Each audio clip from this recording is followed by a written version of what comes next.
Surendranagar collector અને મામલતદારના ઘરે જે ઈડીના દરોડા પડ્યા તેને લઈને કોંગ્રેસના નેતાએ મોટો આરોપ લગાવ્યો છે અને આ મામલે અદાણી સામે સવાલો પણ ઉઠાવવામાં આવ્યા છે। સાથે જ બે મોટા માથાની લડાઈમાં કલેક્ટરને ત્યાં ઈડી ત્રાટકી હોવાનો પણ કોંગ્રેસ નેતાએ આરોપ લગાવ્યો છે। સુરેન્દ્રનગરમાં ઈડીની રેડ મામલે કોંગ્રેસ દ્વારા શું આરોપ કરવામાં આવ્યા છે તેની વાત કરીશું આ વિડીયોમાં। વૈષ્ણવજન તો તેને કહીએ જે પીડ પરાઈ જાનાને રે। નમસ્કાર, નવજીવન ન્યૂઝમાં આપનું સ્વાગત છે। હું છું જયંત દાફડા।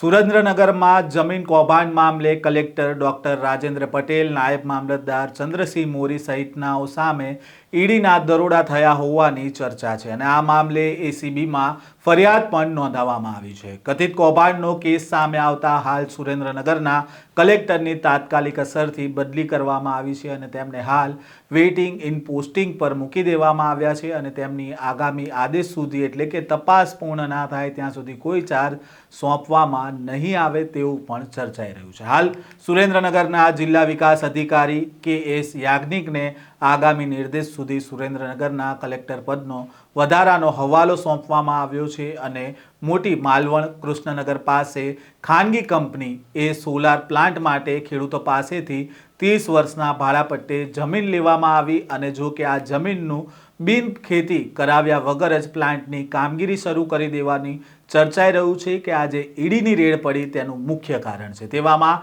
આ સમગ્ર મામલાને લઈને પહેલા તો શું કહી રહ્યા છે પૂર્વ ધારાસભ્ય નવસાદ સોલંકી, તેમને સાંભળીએ। સુરેન્દ્રનગર જિલ્લાની અંદર સુરેન્દ્રનગરમાં કલેક્ટર ઉપર હમણાં જ જે ઈડીની રેડ થઈ એનાથી બહુ મોટા ગંભીર પ્રશ્નો ઉભા થયા છે। જે પ્રકારે ઈડીની જે શાખ છે એ શાખ પ્રમાણે માન્ય નરેન્દ્રભાઈ મોદી અને અમિત શાહની ઈચ્છા વગર આ ઈડી નામની સંસ્થા પોતાની કચેરી બહાર પગ પણ મૂકતી નથી। કોઈ સામાન્ય માણસ ત્યાં જાય ને અરજી આપે ને ઈડી રેડ પાડે એ વાતમાં ભારતના કોઈ પણ નાગરિકને વિશ્વાસ નથી। ત્યારે એવી રીતે શું ઘટના સુરેન્દ્રનગર જિલ્લામાં બની કે જેના કારણે માન્ય નરેન્દ્રભાઈ મોદી અને અમિત શાહ સાહેબને રસ લેવો પડ્યો અને સુરેન્દ્રનગરમાં રેડ કરવી પડી। જે પ્રકારે એનએનો કેસ સામે આવ્યો છે એ તો સંપૂર્ણપણે ધ્યાન ભટકાવવાની એક પ્રકારની પ્રવૃત્તિ છે। કારણ કે આ પ્રકારે જો એનએનો જ ભ્રષ્ટાચાર તમારે પકડવો હોય તો ગુજરાતના તમામે તમામ કલેક્ટરો આમાં આજને આજ પકડાઈ જાય એમ છે। ગુજરાતના તમામે તમામ મામલતદારોમાં પકડાઈ જાય, પ્રાંત અધિકારીઓ પકડાઈ જાય, કોઈ બચી શકે નહીં રેવન્યુ ડિપાર્ટમેન્ટની અંદર જો એનએનું તમારે ભ્રષ્ટાચાર પકડવો હોય તો। પરંતુ મને લાગે છે કે જે પ્રમાણે લોકોમાં ચર્ચા થઈ રહી છે, જે પ્રમાણે પત્રકાર મિત્રો અમને ઓફ ધ રેકોર્ડ આવીને જે વાત કરે છે કે આ ખેલ બહુ મોટો ખેલ છે અને એ જે પ્રકારે દેશની અંદર એનર્જી ક્ષેત્રે એટલે કે વીજળી ઉત્પાદનના ક્ષેત્રે જે મોટું રાજકારણ ચાલી રહ્યું છે, મોટું કૌભાંડ ચાલી રહ્યું છે, મોટા મોટા માધાંતાઓ આની અંદર લડી રહ્યા છે, એ બાબતને લઈને તો કઈ સુરેન્દ્રનગર કેન્દ્રમાં તો નથી આવ્યો ને। આજે વીજળી ક્ષેત્રે, સોલાર એન્જિનિયરિંગ ક્ષેત્રે અવાડા એન્જિનિયરિંગ કરીને જે દિલ્હી સ્થિત કંપની છે એ બહુ મોટું નામ છે। સાથે સાથે અમારી મોટી માલવણની અંદર પણ જે એજન્સી છે એ પણ ખૂબ મોટું નામ છે અને આ બધાનો બાપ કહેવાય એવો અદાણી આ દેશની અંદર સોલાર એનર્જીમાં ખૂબ મોટું નામ છે। પણ ભાઈ આપણા અદાણીભાઈ જે ક્ષેત્રમાં પડે એ ક્ષેત્રની અંદર બીજો કોઈ પણ કોર્પોરેટ હાઉસ એ એમાં રહેવો જોઈએ નહીં અને સરકારી ઈડી સીબીઆઈના માધ્યમથી બાકીના બધાને સાફ કરી દેવા માટેની એક જે પોલિસી ગોઠવાતી હોય છે, જેવું આપણે ભૂતકાળમાં એરપોર્ટની અંદર પણ જોયું, જીવીકેને જે રીતે મુંબઈનું એરપોર્ટ છીનવી લેવામાં આવ્યું, એવા બીજા ઘણા બધા છે ઉદ્યોગો, સેંકડો એવા ઉદ્યોગો છે કે જે આવી રીતે અદાણી સાહેબને મળી ગયા હોય એવું લોકો કહી રહ્યા છે। તો શું સુરેન્દ્રનગરની અંદર પણ આ કોઈ બહુ મોટો ખેલ થઈ રહ્યો છે કે જે પ્રકારે આજે અવાડા નામની કંપની છે એ અવાડા કંપનીની અંદર ઘણી બધી જમીન એવી કહેવાય છે કે જે નવી શરતની છે, આજની તારીખમાં પણ નવી શરતની છે અને એને પાછી સીધી એની ઉપર સોલાર આજે પેનલો ઉભી છે થઈ રહ્યું છે।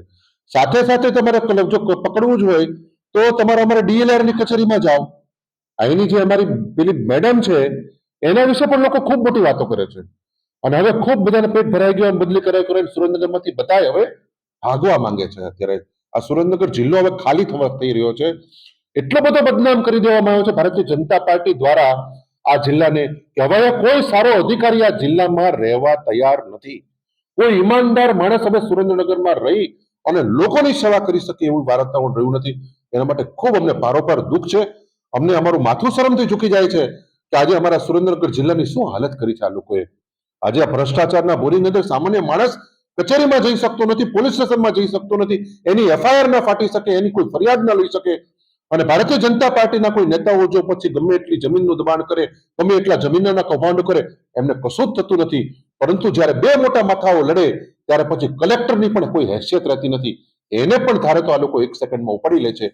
એ વાતનો સ્પષ્ટ દ્રષ્ટાંત ગુજરાતના તમામ આઈએએસ આઈપીએસ ઓફિસરોને સુરેન્દ્રનગરથી એક સંદેશ આપવામાં આવ્યો છે કે જો અમારી ઈચ્છા પ્રમાણે, અમારી ઈચ્છાની વિરુદ્ધમાં જઈને એક ડગલું પણ ચાલશો તો તમને કાલ ઈડી, સીબીઆઈ, ઇન્કમ ટેક્સ દ્વારા પકડીને જેલમાં પૂરી દેશું. 1 સેકન્ડ પણ વાર લાગશે નહીં. આ સંદેશો સુરેન્દ્રનગરથી આપવામાં આવ્યો છે. સુરેન્દ્રનગરમાં ઈડીના દરોડા મુદ્દે કોંગ્રેસના નેતાએ આક્ષેપ કર્યા છે કે ગુજરાતના તમામ કલેક્ટરો પર તપાસ થાય તો જમીન એનેમાં વ્યાપક કૌભાંડ બહાર આવે તેમ છે. સાથે જ સુરેન્દ્રનગરમાં જે ઈડીના દરોડા પડ્યા તે કોર્પોરેટ કંપનીના હિતમાં દરોડા પડ્યા છે અને અવાડા પાવરને સોલાર માટે જમીન ફળવાય અને કોર્પોરેટ કંપનીને જમીન ન ફળવાય તેને લઈને સુરેન્દ્રનગર કલેક્ટરનો ભોગ લેવાયો હોવાનો કોંગ્રેસના નેતાએ આક્ષેપ કર્યો છે. સાથે તેમણે જણાવ્યું કે દિલ્હીથી દરોડાની યોજના રચાઈ હોવાનો પણ કોંગ્રેસે દાવો કર્યો છે. હાલ સુરેન્દ્રનગરમાં જે ઈડીના દરોડા થયા તેને લઈને અનેક આક્ષેપો થઈ રહ્યા છે. તેવામાં કોંગ્રેસના નેતા દ્વારા પણ એક મોટો આરોપ લગાવવામાં આવ્યો છે. આ પ્રકારના સમાચાર અહેવાલ સાથે ફરી મળીશું. નવજીવન ન્યૂઝ સાથે જોડાયેલા રહેજો.